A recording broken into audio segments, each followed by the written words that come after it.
Hi, it's Janet Beth from the Writing Center, and I'm here today to walk you through one of the many ways that you can organize your persuasive essay. In this video, I'll be talking about the Toulmin method. All right, so in the Toulmin method, we focus a lot on explicitly separating the parts of the argument. You'll see here, we spend a lot of time on your point, supporting points, more supporting points, and then getting to the other side. But I'm going to highlight that even though I have called them supporting points, more supporting points, more supporting points, the Toulmin method calls them separate things. So as we walk through the example, I'll highlight that more. For you to know, all of these are in the resources at the Writing Center for you to look through to understand more.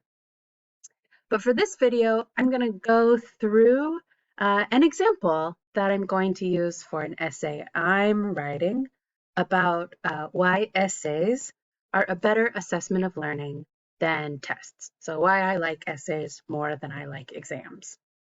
So we start out simply with our claim. We state our argument very directly. Okay, essays are better. In my essay, this point will be a bit longer. Essays are a better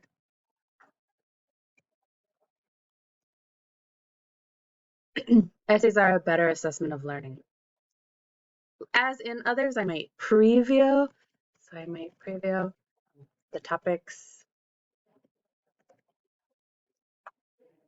Might preview the topics to come, my sub points, my supporting points, but I'll get into it a little bit more. Now, let's talk about the supporting points. We see these three different parts, these three different sections of the supporting points. And like I said, the Toulmin method calls them a little bit different. So they call the first part the grounds, which is facts. Be super factual based. Here's where you put all of your hard evidence. In the second part is where we put the warrant or the bridge. You might think of this as how your evidence supports your claims, or the reasoning, the reasons, explaining why you chose those facts to go with this claim. And then the last part is more supporting points in context.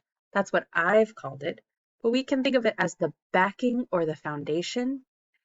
Maybe your warrant needs a little bit more context, or you want to give it more of an idea of how it fits in the real world, and so that would go here.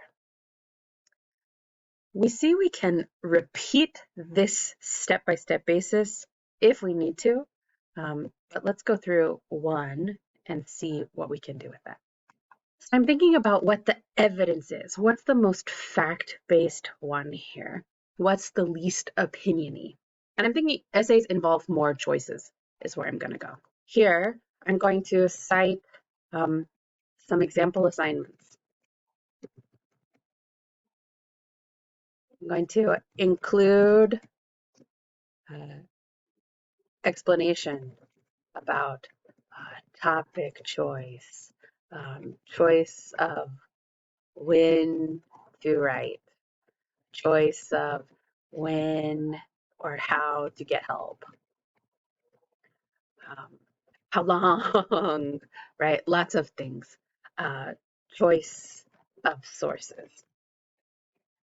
And I'm going to look for these pieces of evidence from different sources to bring in, but I'm going to keep it out of the opinion and just hard facts. So then in my second part, in the warrant part, this is where I'm going to say, well, why are choices good for learning?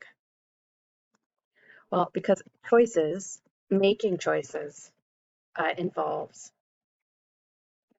higher order thinking. So I'm bringing in and connecting one of my ideas to another idea. And I can cite experts who talk about why critical thinking is important. Okay, so cite experts. I hope I have more than one. I can bring in different parts like that. And then if I'm thinking more supporting points in context, this is the one part in the Toulmin method that I really get to talk about context or bringing it to that. And I have these two parts. So I could think about how to relate it to college or grades, or I could think about how to relate it to many different subjects. So let's do that. Is important in college. Okay, so then I hope to cite experts on career readiness, or if not, then education experts on values of university.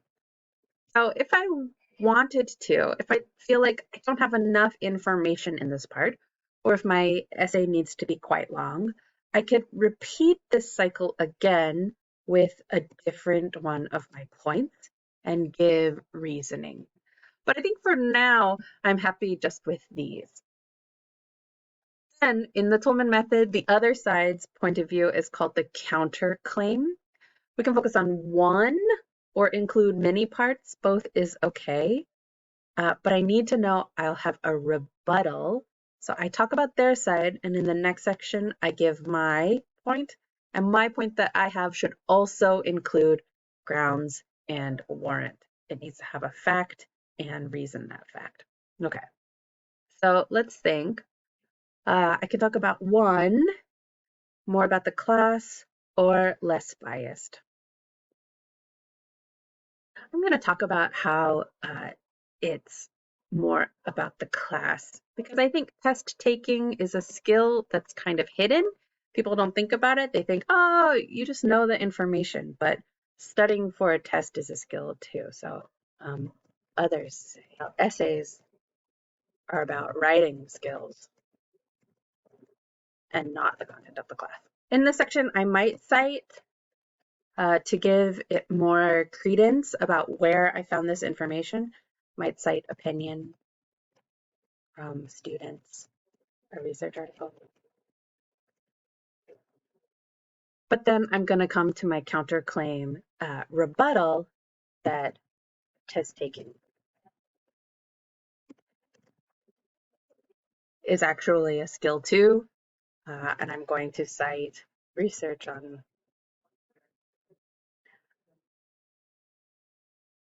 test creation and test training. So I'm going to bring up this idea that, yeah, people think the tests are all about the class, but you really also have to learn how to take tests too. So it's just as another skill as writing is.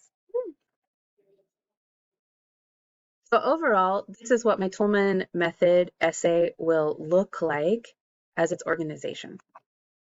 Like I said, depending on how long the assignment is or how much I'm expected to include, I might go through and make a couple of sections that run through grounds, warrant, and backing. I might have a couple of different counterclaims that I'm ready to rebut that I can include in my rebuttal. But overall, this is how the Toulmin method would look if you're organizing your persuasive essay like this. I hope this has given you some inspiration, and I hope that you'll take a look at the other two ways that we have to organize your persuasive essays so that when you make your own decision, you have all the options.